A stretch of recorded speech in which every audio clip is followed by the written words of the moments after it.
Bom dia, crianças e famílias. Nós hoje vamos fazer uma brincadeira. Nós vamos adivinhar qual é o som desse animal que está falando, tá bom? Então, escutem só esse barulhinho.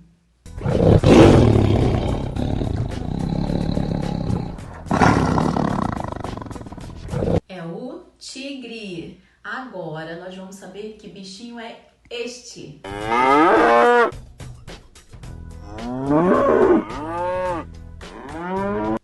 É a vaca.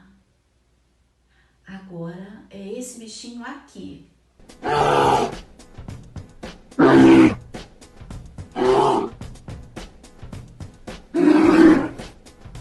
Acertou quem falou que é o urso. Agora vamos ver quem acerta que bichinho é esse.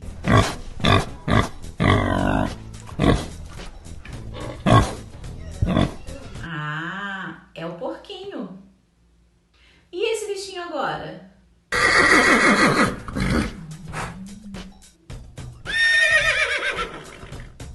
É o cavalo. Agora é a vez do bichinho que estava na nossa historinha. Olha ele aí.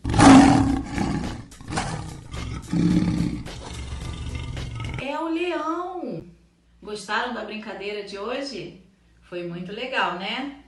Até amanhã. Beijo.